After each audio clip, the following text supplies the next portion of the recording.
Good morning everyone. Zoology की इस class में मैं आपका स्वागत करता हूं। आज की इस ऑनलाइन क्लास में हम बीएससी थर्ड ईयर क्लास में फेरोमोन टॉपिक के बारे में आज हम डिस्कस करेंगे। तो आज का हमारा जो टॉपिक है वो रहेगा फेरोमोन्स। सबसे पहले हम ये जानेंगे कि फेरोमोन्स क्या होते हैं और ये इनका फंक्शन क्या है। तो फेरोमोन्स एक प्रकार के बायोकेमिकल्स पदार्थ होते हैं जो कि बहुत से एनिमल्स में कम्युनिकेशन या सूचनाओं का आदान प्रदान करने का काम करते हैं और ये सूचनाओं को एक एनिमल से दूसरे तक ले जाने का काम करते हैं। इस कारण इन्हें सेमियोकेमिकल पदार्थ भी इन्हें हम कहेंगे। तो ये सेमियोकेमिकल पदार्थ भी हैं जो सूचनाओं को एक एनिमल से दूसरे एनिमल तक ले जाते हैं, जाति विशिष्ट होते हैं। जैसा कि मैंने अभी आपको बताया कि जो फेरोमोन्स होते हैं वो एक बायोकेमिकल्स पदार्थ हैं, रासायनिक पदार्थ हैं जो कि एक ही जाति के सदस्यों के बीच में सूचनाओं को ट्रांसफर करते हैं, सूचनाओं को ले जाने का काम करते हैं। इसी कारण इन्हें सेमियोकेमिकल्स भी इनको कहा जाता है और यानी सूचनाओं को ये एक ग्रुप में ले जाने का काम करते हैं, ट्रांसफर का काम करते हैं। और ये सूचनाएं जो होती है एक ही जाति के सदस्यों के बीच में ये सूचनाएं उपयोग में ली जाती है।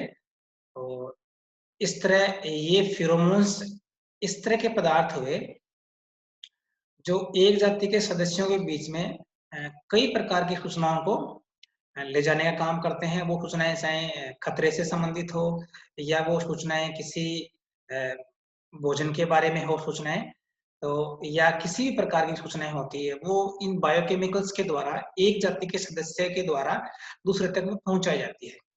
तो इस तरह से ये जो केमिकल्स होते हैं ये शरीर से बाहर रिलीज किए जाते हैं और इस कारण इन्हें एक्टो हॉर्मोन्स भी इन्हें कहा जाता था, एक्टो हॉर्मोन्स। और इनकी जो स्टडी है वो एक्सोक्राइनोलॉजी में की जाती है, यानी ये ऐसे पदार्थ हैं जो शरीर से बाहर सिक्रीट होते हैं। इस कारण इन्हें एक्टो हॉर्मोन भी कहा जाता है और इनकी जो स्टडी है, इनकी स्टडी जिसमें की जाती है उससे एक्सोक्राइनोलॉजी भी कहा जाता है। और ये एक तरह से केमिकल मैसेंजर का ही रूप है, यानी रासायनिक प्रेषी का ही रूप होता है, केमिकल मैसेंजर ही है जो कि सूचनाओं को एक से दूसरे तक ले जाने का काम ये कर रहे हैं। तो ये जो फेरोमोन्स होते हैं वो अपनी ही जाति के सदस्यों तक जब पहुंचते हैं या उनके द्वारा जब ग्रहण किए जाते हैं तो उनके बिहेवियर को ये फेरोमोन्स प्रभावित करते हैं, जिससे कि उस जाति का जो सदस्य है वो उन सूचनाओं को या उन संदेशों को वो समझता है और उसके व्यवहार में बदलाव आता है। तो इस तरह के ये फेरोमोन्स के जो सूचनाओं का आदान-प्रदान का जो सिस्टम है वो जैसे कि हनी बी में मुख्यतः पाया जाता है, बहुत से इंसेक्ट में पाया जाता है, बहुत से जो सोशल इंसेक्ट हैं इनमें भी ये पाया जाता है। और ये जो फेरोमोन्स हैं ये एक तरह के बायोकेमिकल्स पदार्थ होते हैं जो कि वाष्पशील होते हैं और कम अणु भार वाले होते हैं। और ये वाष्पशील होने के कारण वातावरण में डिफ्यूजन के द्वारा ये फैलकर अन्य जंतुओं तक ये पहुंचते हैं। और फेरोमोन में अधिक सांद्रता वाले जो फेरोमोन्स होते हैं वो अधिक प्रभावी होते हैं और सामान्यतः अधिकांश फेरोमोन्स जो होते हैं वो दो या अधिक रासायनिक तत्वों के मिश्रण का उसका एक रूप होता है। और फेरोमोन्स जिन्हें हम एक्टो हॉर्मोन्स भी कहते हैं, सेमियोकेमिकल हॉर्मोन, सेमियोकेमिकल्स भी इनको कहते हैं, जो सूचनाओं को एक से दूसरे जंतु तक ले जाने का काम करता है, उसके व्यवहार को प्रभावित करता है। इन फेरोमोन्स का जो मोड ऑफ एक्शन है, ये कैसे काम करते हैं, जब एक जंतु से स्रावित होते हैं और उसी जाति के दूसरे सदस्य तक पहुंचते हैं तो उसे या तो खतरे का संदेश देते हैं या उसे रिप्रोडक्शन का संदेश देते हैं या भोजन से संबंधित कुछ सूचना देते हैं उस तक, यानी अपने जो सोसाइटी की या अपने जो कॉलोनी होती है उससे संबंधित कुछ सूचना होती है तो उस तक पहुंचाते हैं।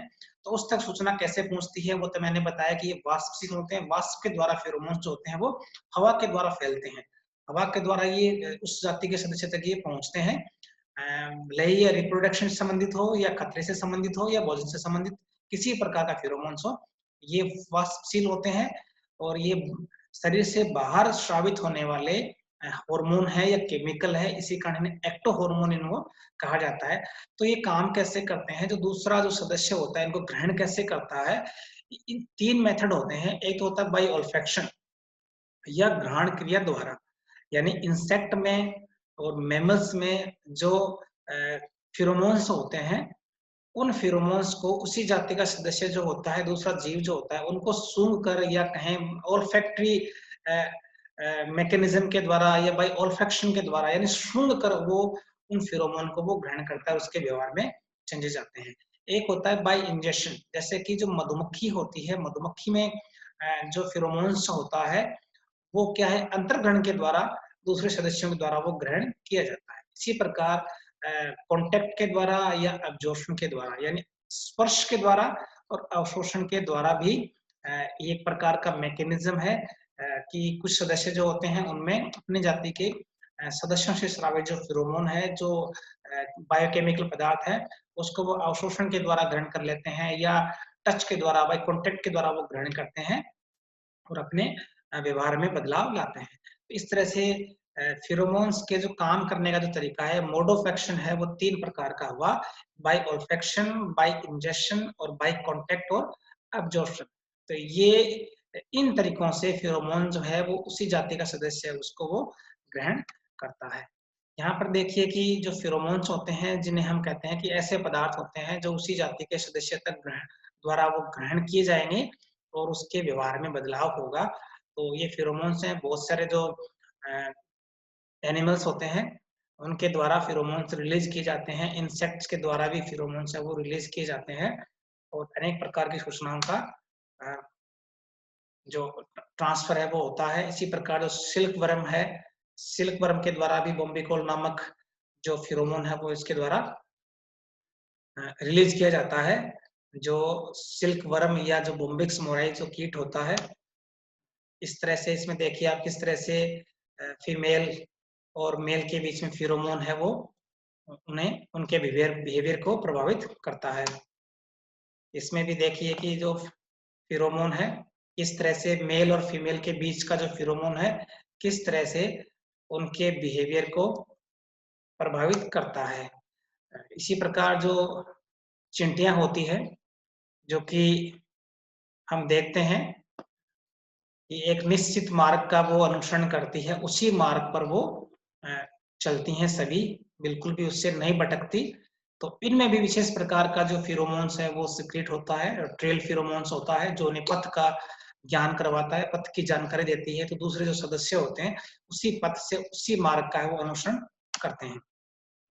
फेरोमोन्स होते हैं वो कई प्रकार के होते हैं। सेक्स फेरोमोन्स होते हैं, ट्रेल फेरोमोन्स होते हैं, अलार्म फेरोमोन्स है, एग्रीगेशन फेरोमोन्स हैं, सोशल फेरोमोन्स हैं। ये अनेक प्रकार के इस तरह के फेरोमोन्स होते हैं जो सेम स्पीसीज के सदस्यों तक कई प्रकार की इंफॉर्मेशन है वो पहुंचाने का काम करता है। यदि फेरोमोन्स के हम प्रकार देखें, 2 प्रकार के होते हैं। इस 2 प्रकार का इनका वर्गीकरण होता है। एक फेरोमोन्स होते हैं रिलीजर फेरोमोन्स, रिलीजर, और एक होते हैं प्राइमर फेरोमोन्स, प्राइमर्स। रिलीजर फेरोमोन्स की जो क्रिया होती है बहुत ही फास्ट होती है और सेम स्पीसीज के सदस्य के डायरेक्ट वो सेंट्रल नर्वस सिस्टम को वो प्रभावित करते हैं और फिर उनके बिहेवियर है वो बिहेवियर में बदलाव आता है। यानी जो रिलीजर फेरोमोन्स होता है उसमें जो एक्शन होता है फास्ट होता है और सीधे ही सीएनएस या सेंट्रल नर्वस सिस्टम जो रिसेप्टर जो एनिमल होता है उसके रिसेप्टर एनिमल का जो सीएनएस है उसको ये प्रभावित करेंगे, स्टिमुलेट करेंगे, जिससे कि उसके बिहेवियर में बदलाव आएगा। और दूसरे जो प्राइमर फेरोमोन्स होते हैं, इनमें एक लंबी फिजियोलॉजिकल जो मैकेनिज्म वो होता है। सबसे पहले इनमें एंडोक्राइन ग्लैंड जो होती है, जिसमें मुख्यतः पिट्यूटरी या पीयूष ग्रंथि होती है, पिट्यूटरी ग्लैंड को ये स्टिमुलेट करेंगे। उसके बाद में अन्य ग्रंथियां के द्वारा जो बिहेवियर है वो उसमें बदलाव आएगा। इस तरह से फेरोमोन का यदि हम क्लासिफिकेशन करें तो ये 2 तरह के हुए, रिलीजर फेरोमोन्स और प्राइमर फेरोमोन्स। और ये कुछ अलग-अलग जो एनिमल्स हैं उनके द्वारा जो फेरोमोन्स है वो स्रावित किए जाते हैं, जैसे कि हनी बी के द्वारा जो क्वीन सब्सटेंस है या रानी पदार्थ है, बॉम्बिक्स मोराई के द्वारा बॉम्बिकॉल है, ये फेरोमोन्स होते हैं, एक्टो हार्मोन है जो शरीर से बाहर रिलीज होते हैं और उसी जाति के सदस्य को का जो बिहेवियर है उसको उसमें बदलाव लाते हैं। और एक बार फिर से यदि हम देखेंगे जो फेरोमोन्स होते हैं वो ऑल्फैक्टरी क्रियाओं के द्वारा ग्रहण होने के बाद में सेंट्रल नर्वस सिस्टम को वो स्टिमुलेट करते हैं। यदि प्राइमर प्रकार का फेरोमोन है तो वो एंडोक्राइन सिस्टम को प्रभावित करेगा, उसके बाद में सीएनएस और बिहेवियर में बदलाव आएगा। यदि रिलीजर प्रकार का फेरोमोन है, तो जैसा कि फेरोमोन का जो मोड ऑफ एक्शन है वो ऑल्फैक्टरी हो सकता है, बाय इंजेक्शन हो सकता है, बाय कॉन्टैक्ट हो सकता है। उसके बाद में वो फेरोमोन है अगर रिलीजर प्रकार का है तो वो सीधे ही उसके सीएनएस के थ्रू बिहेवियर को प्रभावित करेगा, और यदि प्राइमर प्रकार का है तो उसके एंडोक्राइन सिस्टम को प्रभावित करेगा। तो इस तरह से हमने आज की इस ऑनलाइन क्लास में हमने देखा कि जो फेरोमोन्स होते हैं वो कुछ इस तरह के पदार्थ होते हैं जो कि विभिन्न प्रकार के एनिमल्स में कम्युनिकेशन का एक साधन है, सूचनाओं का आदान-प्रदान इसके द्वारा होता है और ये शरीर से बाहर रिलीज किए जाते हैं। इसी कारण इन्हें सेमियोकेमिकल पदार्थ भी कहते हैं, क्योंकि सूचनाओं का आदान-प्रदान करने में ये सक्षम होते हैं। और ये सूचनाएं जो होती है ये लैंगिक या प्रजनन से संबंधित सूचनाएं भी हो सकती है, किसी खतरे का संकेत भी हो सकता है, भोजन आदि से संबंधित सूचनाएं भी हो सकती है, और सेम स्पीशीज के सदस्य तक ये सूचना जब पहुंचती है तो वो अलर्ट हो जाता है। और ये फेरोमोन्स है वो कई प्रकार के होते हैं। Thank you.